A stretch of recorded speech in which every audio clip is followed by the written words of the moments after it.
Hello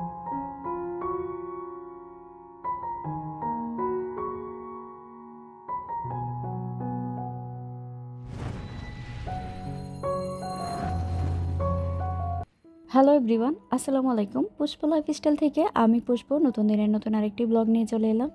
আমার নতুন আরেকটি ব্লগে আপনাদের সবাইকে ওয়েলকাম করছি, কাছে এবং দূরে যে যেখান থেকে আমার ভিডিওটি দেখছেন। আশা করছি সবাই পরিবার পরিজন নিয়ে সুস্থ আছেন, ভালো আছেন। আমরা আল্লাহর রহমতে আলহামদুলিল্লাহ ভালো আছি। সবার সুস্থতা কামনায় আমি আমার আজকের ব্লগটি শুরু করছি। আজকে আমি আপনাদের সাথে আমার ঘুমের আগের কিছু রুটিন শেয়ার করব। কাজের তো আর শেষ নেই, সকাল থেকে রাত পর্যন্ত তো কাজ করতেই থাকি। আজকে যে আমি ভিডিও ছাড়বো, আমার ওইরকম কোনো ভিডিও করাও ছিল না। আর মাঝে মধ্যে কিন্তু ভিডিও করতে ইচ্ছেও করে না, শরীর এত ক্লান্ত থাকে। সংসারের এত কাজকর্ম করার পরই যে একটা ভিডিও চালু করে যে ভিডিওগুলো করব, সেই মন মানসিকতাও থাকে না, শরীরও ভালো থাকে না, মনও ভালো থাকে না।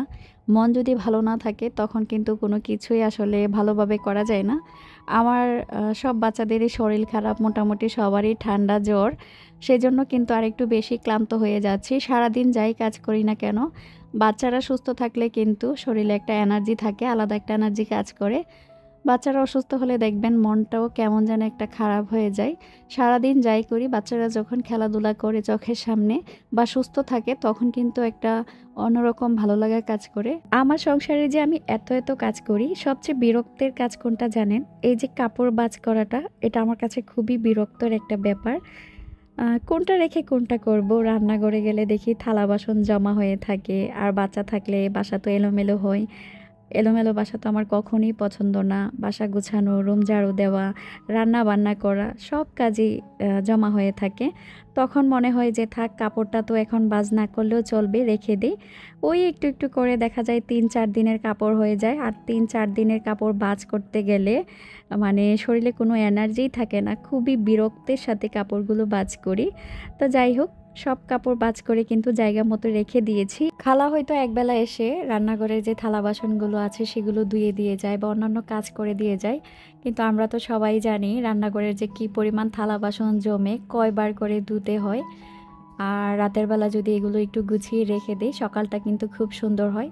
সকালে ঘুম থেকে ওঠার পরে কিন্তু আমরা নাস্তা বানাতে এসে যদি দেখি রান্নাঘরটা এলোমেলো থাকে, তখন কিন্তু মাথাটা ঠিক থাকে না। সুন্দর পরিষ্কার পরিচ্ছন্ন একটা রান্নাঘর থাকলে বা বাসা থাকলে সকালবেলা কিন্তু মাইন্ডটা ফ্রেশ থাকে।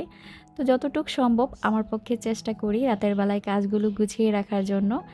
এখন কিন্তু পানির ফিল্টার থেকে একটা বোতল রুমে এনে রেখে দিলাম, কারণ আমার বাচ্চারা রাতের বেলা ঘুমের সময় প্রতিদিন ওরা পানি খায়। ঘুমের আগে মাস্ট যেটা করতে হয়, বিছনাগুলো তো অবশ্যই ঝাড়তে হয়। তো আমি কিন্তু প্রত্যেকটা রুমের বিছনাগুলো একটু ঝাড়ু দিয়ে দিব।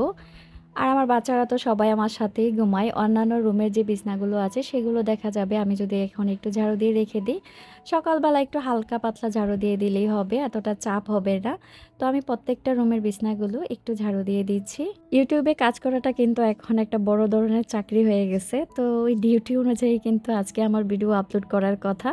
আমার হাতে কোনো ভিডিও করা ছিল না, তো আমি ভাবলাম যে রাতে ঘুমানোর আগে কি কি কাজ করি আপনাদের সাথে সেটাই একটু শেয়ার করি। খুবই ছোট্ট একটা ভিডিও আপলোড করেছি। যারাই আমার ভিডিওটিতে ক্লিক করবেন, প্লিজ ভিডিওটিতে একটা লাইক দিয়ে ভিডিওটি কন্টিনিউ করবেন। আর ভিডিওটি দেখতে দেখতে যদি ভিডিওর কোনো অংশ একটু হলেও ভালো লেগে যায়, তাহলে প্লিজ আমার চ্যানেলটা সাবস্ক্রাইব করে পাশে থাকা বেল আইকনটি ক্লিক করে দিবেন। আমি যদি কোনো নতুন ভিডিও আপলোড করি, সাথে সাথে কিন্তু আপনাদের কাছে নোটিফিকেশন চলে যাবে। আর আপনারা কিন্তু আপনাদের সময় সুযোগ করে আমার ভিডিওটা দেখে নিতে পারবেন। আর ইতিমধ্যে যে আপু ভাইয়ারা আমার চ্যানেলটাকে একটু একটু করে বড় করতে সাহায্য করছেন, আপনাদের প্রতি রইল অনেক অনেক ভালোবাসা। আমি ভয়েস দিতে দিতেই কিন্তু আমার মাথার উপর দিয়ে একটা হেলিকপ্টার উড়ে গেছে, আওয়াজটা হয়তো আপনারা শুনতে পেয়েছেন। আসলে ভয়েস দিতে গেলে দরজা জানালা বন্ধ করে ভয়েস দিই, তারপরে কিন্তু বাচ্চাদের একটু একটু চিল্লাচিল্লি শব্দ বা বাইরে থেকে শব্দ আসে, সেই শব্দগুলো কিন্তু আপনারা আসলে ক্ষমা দৃষ্টিতে দেখবেন। যতটুকু সম্ভব আমার পক্ষ থেকে কথাগুলো ক্লিয়ার বলার, তারপর ভিডিওটা সুন্দর করার চেষ্টা করি, যাতে আপনাদের কোনো বিরক্ত ফিল না হয়। আরেকটা কথা যদি না বলি নাই হবে, অনেকে কিন্তু আছে ভিডিওতে ক্লিক করে আধা মিনিট বা 1 মিনিট থেকেই চলে যান একটা কমেন্ট করে। আপনাদের এই চালাকি মনে করেন যে বুঝতে পারি না। আসলে আমি সচরাচর এই কথাগুলো কমই বলি আমার ভিডিওতে। যে কয়দিনই বলি দেখা যায় একটু ভালো থাকে। আর যখনই না বলি তখনই আবার ভিডিওর অবস্থা খারাপ হয়ে যায়। তো আপনারা কেন এরকম করেন? আপনি হয়তোবা ব্লগ করতে এসেছেন। আপনি তো জানেন খুব ভালো করেই যে ব্লগ করতে গেলে কী যে কষ্ট ভিডিও করা, ভিডিও এডিট করা তারপর ছাড়া। তাহলে আপনি কেন জেনে শুনে আরেকজনের এরকম ক্ষতি করেন? আমি এই ধরনের কাজগুলো কখনোই করি না। আমি যখন কারো ভিডিও দেখি, ওই জিনিসটা আমার মাথায় রাখি যে না সে কষ্ট করেছে, কষ্ট করেই ভিডিওটা আপলোড করেছে। আমার দ্বারা যাতে তার কোনো ক্ষতি না হয়, আমি যদি বিস্তারিত তাকে কমেন্ট করতে না পারি, না জানাতে পারি ভিডিওতে কী আছে, আমি কিন্তু ফুল ওয়াচ করে দেই যে না আমার কারণে যাতে আমার কোনো আপুদের ক্ষতি না হয়। তাহলে আপনারা কেন এরকম করেন? অন্যের ভালো করে দেখুন, তাহলে আপনার অবশ্যই নিজেরও ভালো হবে। কথা বলতে বলতে কিন্তু আমি সমস্ত বাসা সুন্দর করে গুছিয়ে পুরো বাসাটাকে কিন্তু ঝাড়ু দিয়ে দিলাম। এখন আমি মাছ আর পাখিকে খাবার দিয়ে দিচ্ছি। এটা কিন্তু আমার প্রতিদিন রাতের একটা ডিউটি, ওদেরকে খেয়াল রাখা, খাবার দেওয়া। শখ করে পালি একটা প্রাণী, তো ওদেরকে যদি আমি যত্ন না করতে পারি, ওরা যাতে আমার দ্বারা অবহেলিত না হয় সেই জিনিসটা আমি সবসময় মাথায় রাখি। চেষ্টা করি আমার পক্ষ থেকে ওদেরকে আমি সেবা যত্ন করার। তারপর কিন্তু এই যে চলে এসেছি আমার মায়ের খাবার রেডি করার জন্য। ছেলেদেরকে খাবার খাইয়ে দিয়েছি।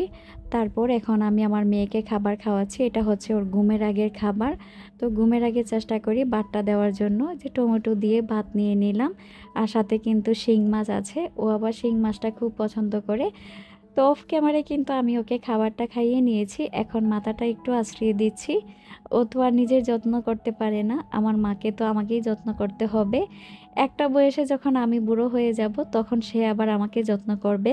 একটা মজার কথা আপনাদের সাথে শেয়ার করি, যখনই আমি আমার বাচ্চাদেরকে বলি যে আমি তো বুড়া হয়ে গেছি বা বুড়ো হয়ে যাব, তোমার আব্বু বুড়া হয়ে যাবে, তখন ওরা ওই কথাটা কোনোভাবেই মানতে রাজি না। ওরা বলে যে না আমার আব্বু আম্মু কখনোই বুড়া হবে না। বয়সটা কিন্তু অনেকটাই বেড়ে গেছে, এখন 4 বাচ্চার মা হয়ে গেছি, ছেলে মেয়েদের মাশাআল্লাহ খুব যত্ন করতে পারি। সেই ছোট্ট আমিটা কিন্তু এখন আর নেই, একটু একটু করে বয়সটা বেড়ে যাচ্ছে।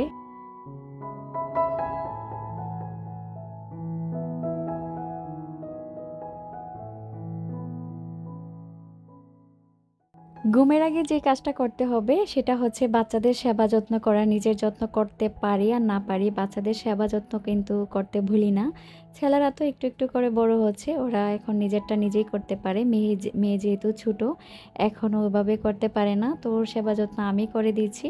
শীত কিন্তু প্রায় চলেই এসেছে। আজকের দিনটাই কেমন যেন একটু ঠান্ডা ঠান্ডা। এখন থেকেই কিন্তু স্কিন কেমন যেন একটু টান টান হয়ে যাচ্ছে।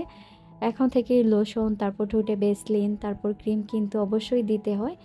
আর আমি এটা কখনোই, শীত হোক আর গরম হোক, আমি কখনো এটা ভুলি না ওদের মুখে ক্রিম দেওয়াটা। তো ওকে হাত মুখ ধুয়ে কিন্তু এখানে একটু ক্রিম দিয়ে দিব। তারপর কিন্তু ঘুমাতে চলে যাব সবাই মিলে। ঘুমাতে যাব না, ঘুমের আগে হয়তো একটু টিভি দেখব। তো আজকের ডিউটি কিন্তু আমার এতটুকু পর্যন্তই। তো আজকের ভিডিওতে আমি এখানেই বিদায় নিব। আবার কিন্তু চলে আসবো নতুন আরেকটি ভিডিও নিয়ে। আপনারা সবাই ভালো থাকবেন। আমিও আমার পরিবারের জন্য সবাই দোয়া করবেন। আল্লাহ হাফেজ।